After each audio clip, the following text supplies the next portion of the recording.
There's many stories in Gettysburg that talk about the battle, the tactics, and the movements. But what I like to do when I come to Gettysburg is I like to learn and talk about the soldiers that fought here. And that's what we're going to do in these series of short videos coming up. We're going to talk about the faces of Gettysburg. Here at Gettysburg.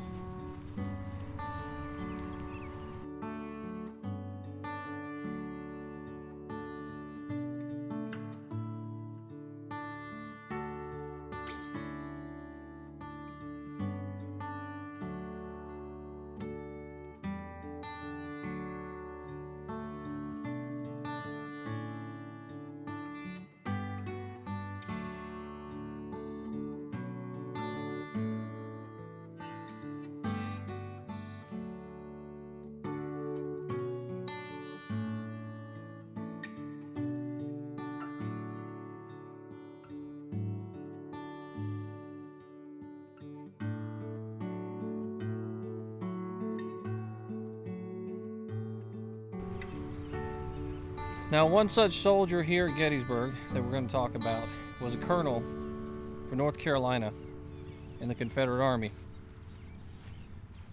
And I'm standing out at a place where he would have been standing a long time ago and thinking that this looks like a pretty good place to be because it looks like it's going to protect you. Now, if you look behind me here, just over my shoulder, that is the infamous railroad cut.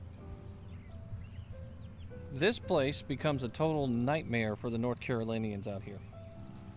And the reason why is because it was easy to get down into that cut, but it was extremely hard to get out of it.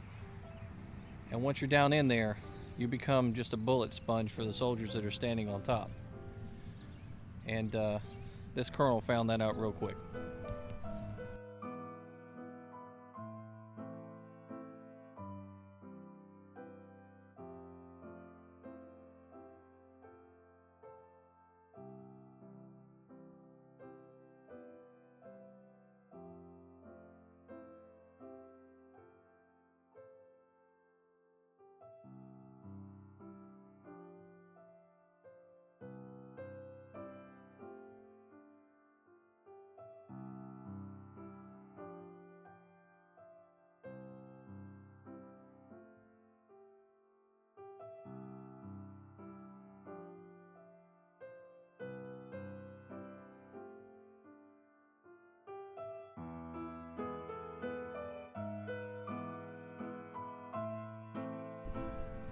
Now, Colonel Wharton Jackson Green was fighting out here and driving his men towards this section where the railroad cut is.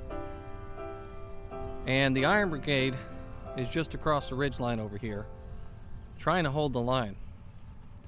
And they're fighting as hard as they can to prevent those Carolinians from pushing and pressing them out across the town.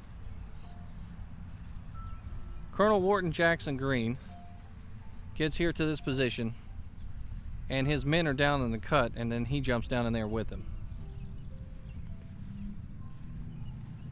They find that they can't get their way out. He's doing everything he can to try to get men out of that pit. And the Iron Brigade's pressing hot. So he's down in the pit, and he tries to figure out, well, what exactly am I going to be able to do here? And he finally gets himself out of that pit, and he tries to take things into his own hand.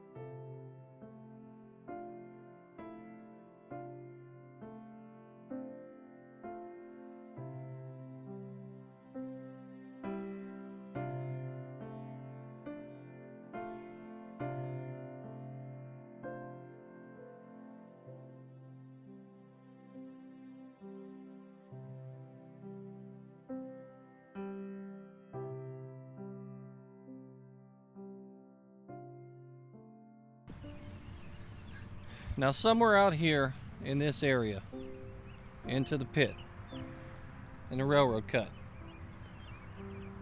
Green finds his way down in there, and then he finds a way to get out, and he climbs to the top of the bank. He raises a musket to his shoulder, or a carbine. He aims it, and he sees an officer in front of him with a black hat. He can tell it's an officer. He points at that gun at the officer, squeezes the trigger, pops off the shot, hits the officer. But then that's when disaster strikes for Green.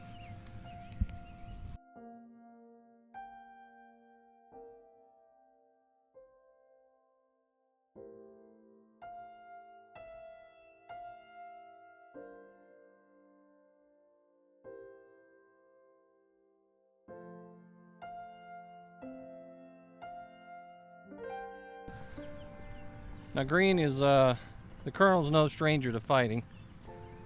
He's been in the army for a while with the Confederacy. And in Roanoke, he's actually taken captive, and he's a prisoner of war. Eventually, he's released. I think it was about a month after he was taken captive. He was released on a prisoner exchange, and reports back to the Confederate Army. And that's when he makes his way up here to Gettysburg during the campaign. So he's already seen some pretty hard fighting up until this point. And he gets over here on the bank of this railroad cut and squeezes off that trigger. It unbalances him and causes him to fall right back into the cut.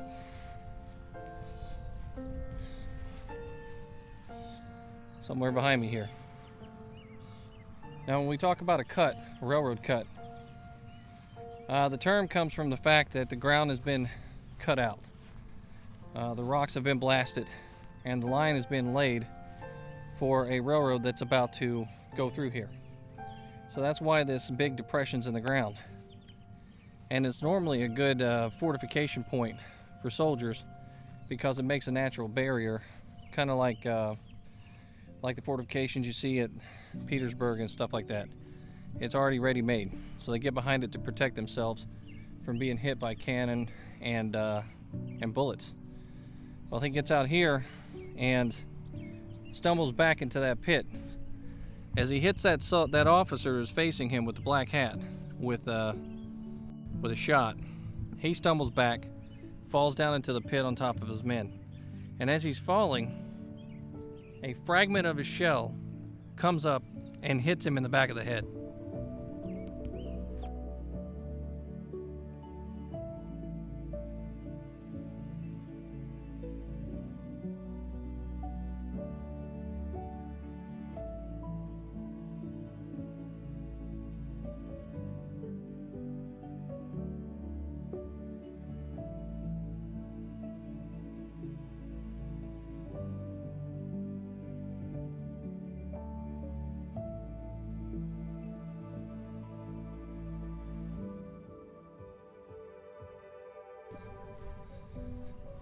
So the end of the story for Jackson Green doesn't end here at Gettysburg, but the end of his wartime effort ends here at Gettysburg. Because when he falls back in that pit, he takes that shrapnel to the back of his head, and he's injured pretty badly, and he's slow. So as the Confederates are retreating out of Gettysburg, he's captured along with several other soldiers that are injured here at Gettysburg.